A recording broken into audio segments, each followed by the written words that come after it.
रामायण से जुड़े 21 रोचक तथ्य। रामायण को हिंदू धर्म का एक पवित्र ग्रंथ माना गया है। इसमें कई ऐसी कथाएं हैं जिन्हें आमतौर पर तो सब लोग जानते हैं, लेकिन कुछ ऐसी बातों का भी वर्णन इसमें मिलता है जिसे अधिकतर जनमानस न जान हैं।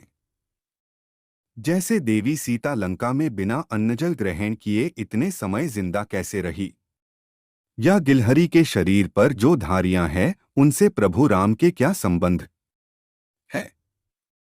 इस लेख में हम आपको बताएंगे रामायण से जुड़े 21 रोचक तथ्य के बारे में। रामायण संस्कृत का एक महाकाव्य है जो कवि वाल्मीकि द्वारा रचित है। इस महाकाव्य में 24,000 छंद है जो 7 अध्याय या खंड में विभाजित है। पाठकों, अगर हम रामायण के हर 1000 छंद का पहला अक्षर लें तो जो 24 अक्षर हमें मिलते हैं वो मिलकर गायत्री मंत्र बनते हैं। श्री राम की मां कौशल्या कौशल देश की राजकुमारी थी।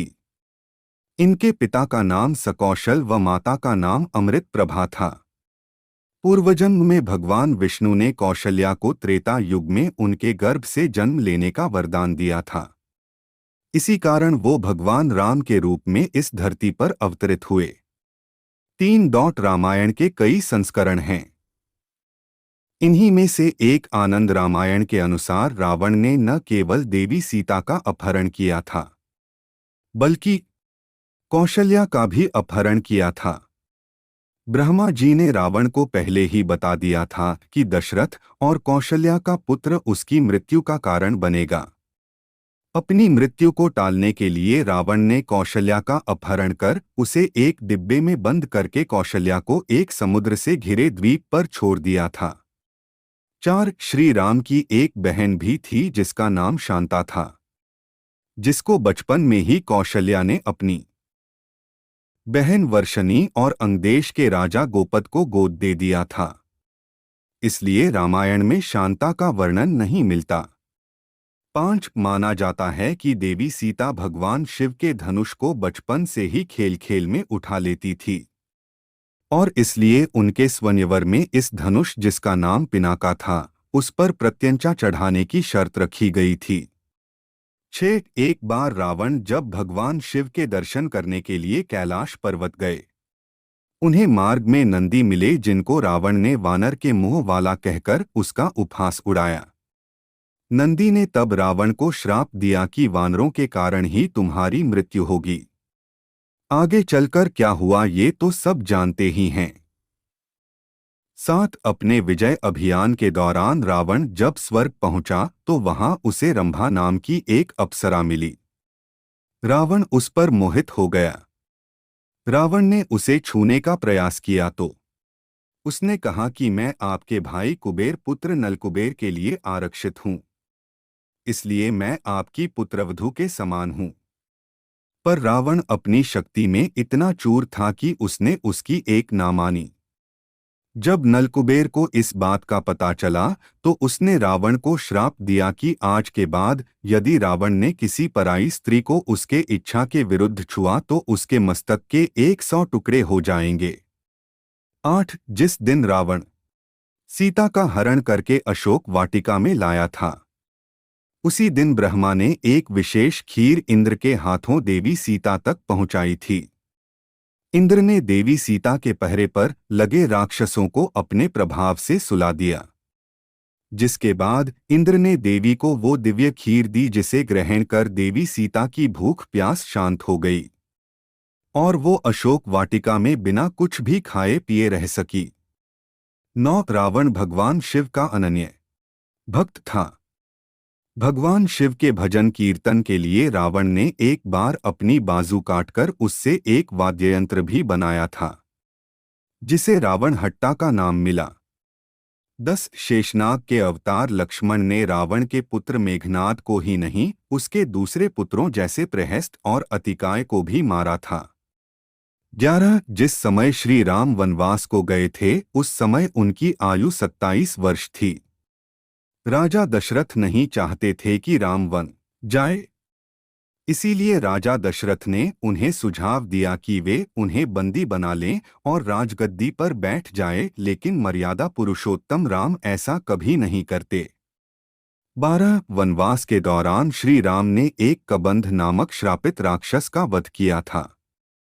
उसी ने राम को सुग्रीव से मित्रता करने का सुझाव दिया था।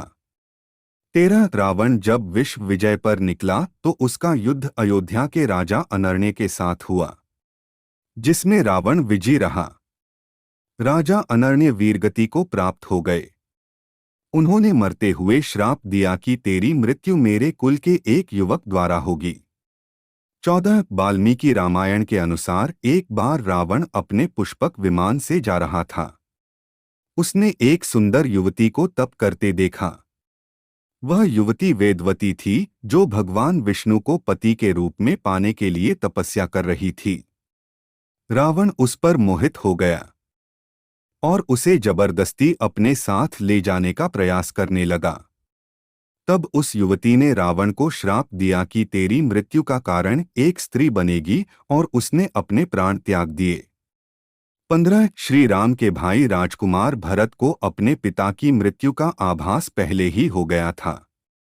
उसने स्वप्न में देखा कि उसके पिता काले कपड़ों में लाल रंग की फूलों की माला पहने हुए एक रथ में बैठकर दक्षिण दिशा की ओर जा रहे हैं और पीले रंग की स्त्रियां उन पर फूलों की वर्षा कर रही है। 16 पाताल का राजा अहिरावण और उसका भाई महिरावण बेहद ही शक्तिशाली असुर थे। अहिरावण ने राम और लक्ष्मण को बंदी बना लिया था। प्रभु राम और लक्ष्मण को बचाने और अहिरावण के वध के लिए हनुमान को पंचरूपी रूप लेना पड़ा था। 17 रावण महाज्ञानी विद्वान था। भगवान राम ने भी उन्हें महाब्राह्मण कहा था। इसलिए जब रावण मृत्युशैया पर था, तब प्रभु राम ने लक्ष्मण से रावण के पास जाकर उससे ज्ञान अर्जित करने को कहा था। 18 रावण जब अपने विश्व विजय अभियान पर था तो वह यमपुरी पहुंचा, जहां उसका युद्ध यमराज से हुआ। जब यमराज ने उस पर कालदंड का प्रहार करना चाहा तो ब्रह्मा जी ने उन्हें रोक दिया, क्योंकि वरदान के कारण रावण का वध किसी देवता द्वारा संभव नहीं था। 19 माना जाता है कि गिलहरी के शरीर पर जो धारियां हैं वे भगवान राम के आशीर्वाद के कारण हैं। जिस समय लंका पर आक्रमण करने के लिए राम सेतु का निर्माण हो रहा था, उस समय एक गिलहरी इस काम में मदद कर रही थी। उसके इस समर्पण भाव को देखकर श्री राम ने प्रेम पूर्वक अपनी अंगुलियां उसकी पीठ पर फेरी थी। ऐसी मान्यता है कि तब से उसके शरीर पर धारियां पड़ गई। 20 राम रावण के युद्ध के दौरान भगवान राम के लिए इंद्र ने अपना रथ भेजा था, जिस पर बैठकर राम ने रावण का वध और युद्ध में विजय प्राप्त की थी। 21 पाठ को आपको जानकर हैरानी होगी कि श्री राम का अवतार एक पूर्ण अवतार नहीं माना जाता। श्री राम 14 कलाओं में पारंगत थे, जबकि श्री कृष्ण 16 कलाओं में पारंगत थे। ऐसा इसलिए था कि रावण को वरदान प्राप्त थे कि उसे कोई देवता नहीं मार सकता, उसका वध कोई मनुष्य ही कर सकता है। लक्ष्मण के मरने की खबर सुनकर क्यों हंसने लगी उनकी पत्नी। दोस्तों, रामायण में आपने श्री राम और सीता जी के बारे में कई ऐसी बातें सुनी होंगी जिसे जानकर आप हैरान हो जाएंगे, लेकिन आज हम आपको लक्ष्मण और उनकी पत्नी उर्मिला के बारे में एक ऐसी बात बताएंगे जिसे जानकर आप चौंक जाएंगे। दरअसल कहा जाता है कि जब हनुमान जी लक्ष्मण जी के लिए संजीवनी लेकर वापस आ रहे थे, तब रास्ते में उनकी मुलाकात भरत जी से हुई। उन्होंने भरत जी को बताया कि लक्ष्मण के प्राण संकट में हैं, जिसे सुनकर भरत जी के पैरों तले जमीन खिसक गई। लेकिन जब हनुमान जी ने ये बात उर्मिला को बताई तो वो जोर जोर से हंसने लगी। अब आप सोच रहे होंगे कि जिसके पति के प्राण संकट में हैं, जो कभी भी मृत्यु को प्यारे हो सकते हैं, उनकी पत्नी इस तरह हंस रही है। आपको बता दें, आपकी तरह ये बात हनुमान जी भी सोचकर परेशान होने लगे। आखिर में जब उनसे नहीं रहा गया तो उन्होंने देवी उर्मिला से पूछ ही लिया, माता, मैंने आपको इतनी दुख भरी खबर सुनाई है, लेकिन आप परेशान होने की बजाय हंस रही है। तब देवी उर्मिला ने उनसे कहा, हनुमान, आपने बताया कि मेरे पति श्री राम की गोद में मुक्षित लेटे हैं। अब जो त्रिलोकपति श्रीहरि की गोद में लेटा हो, भला उसके प्राणों पर संकट कैसे आ सकता है? जिनकी रक्षा के लिए स्वयं महादेव के रुद्र अवतार संजीवनी लेने जा रहे हो, ऐसे में मुझे मेरे पति की मृत्यु की खबर कैसे परेशान कर सकती है? जब पूरी सृष्टि ही उनके इशारों पर चलती है, तो आपके संजीवनी ले जाने से पहले सूर्य देव कैसे निकल सकते हैं? आप चाहे तो यहाँ कुछ देर आराम कर सकते हैं। क्यों? कि मुझे पूरा विश्वास है, मेरे पति न सिर्फ मृत्यु को हराएंगे, बल्कि दुष्ट मेघनाथ का वध भी करेंगे। ये बात सुनकर हनुमान जी चौंक गए। उन्होंने देवी उर्मिला के त्याग, स्नेह और अखंड पतिव्रत को प्रणाम किया और फिर लक्ष्मण जी को बचाने संजीवनी लेने निकल गए। अब आपको उर्मिला के पति प्रेम से जुड़ी एक और रोचक बात बताते। मान्यता है कि जब लक्ष्मण जी प्रभु श्री राम और माता साती के साथ वनवास जा रहे थे, तब उन्होंने उर्मिला से एक वचन लिया। वचन ये था कि चाहे परिस्थितियां कितनी विपरीत क्यों न हो, चाहे जो संकट आ जाए, आप रोएंगी नहीं। अब आप सोच रहे होंगे कि लक्ष्मण जी ने उनसे ये वचन क्यों मांगा। लक्ष्मण जी का कहना था कि अगर आप विकट परिस्थितियों में रोएंगी तो आप कमजोर पड़ जाएंगी। ऐसे में मां और परिवार का ध्यान कैसे रख पाएंगी? क्या आप जानते हैं, अपने पति को दिए इस वचन को निभाने के लिए उर्मिला न तब रोई जब लक्ष्मण जी वनवास जा रहे थे, और न ही तब रोई जब अयोध्या के राजा दशरथ यानी उनके ससुर जी का स्वर्गवास हुआ था। यहाँ तक कि लक्ष्मण जी के मूर्छित होने की खबर सुनकर भी उनकी आंख में एक आंसू तक नहीं आया था। इतना ही नहीं, लक्ष्मण जी अपना कर्म अच्छे से कर सकें, इसलिए जब तक लक्ष्मण वनवास में रहे तब तक उर्मिला अयोध्या में सोती रही। यानी कि 14 साल तक उर्मिला अपने पति का साथ देने के लिए सोती रही।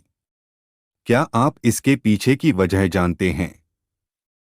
दरअसल वनवास के पहले दिन श्री राम और सीता तो सो गए, लेकिन उनकी सेवा और रक्षा के लिए लक्ष्मण जी रात भर जागते रहे। ये देखकर नींद की देवी लक्ष्मण जी से मिलने गई और उन्हें बताया कि वो जो कर रहे हैं वो प्रकृति के नियम के विरुद्ध है।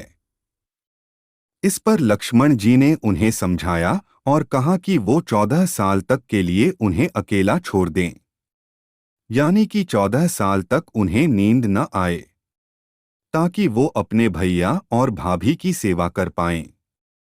इस पर निद्रा की देवी ने उन्हें बताया कि ऐसा नहीं हो सकता है। ऐसा करना सृष्टि के नियम से खिलवाड़ करने जैसा होगा। लेकिन लक्ष्मण जी की सेवा भक्ति देखकर उन्होंने उनकी ये बात मान ली और उनसे कहा, मैं 14 वर्षों तक आपके पास नहीं आऊंगी, लेकिन आपके हिस्से की नींद का भार किसी को उठाना पड़ेगा। इस पर लक्ष्मण जी ने कहा, अयोध्या में मेरी पत्नी उर्मिला रहती है, आप उसे जाकर ये बात बताएं। नींद की देवी ने ये सारी घटना उर्मिला को बताई। तब उर्मिला ने उनसे कहा, अपने पति की नींद का भार मैं उठाऊंगी। जब तक वो वनवास में रहेंगे तब तक उनके हिस्से की नींद आप मुझे दे दीजिए। मैं अपना पत्नी धर्म निभाऊंगी, जिससे मेरे पति अपने छोटे भाई होने का धर्म अच्छे से निभा सकें। इसलिए उर्मिला 14 साल तक सोती रहीं। आपको बता दें, उनके इसी तप के कारण लक्ष्मण जी मेघनाथ का वध कर पाए थे, क्योंकि मेघनाथ को केवल वही मार सकता था जो 14 वर्षों तक सोया न हो।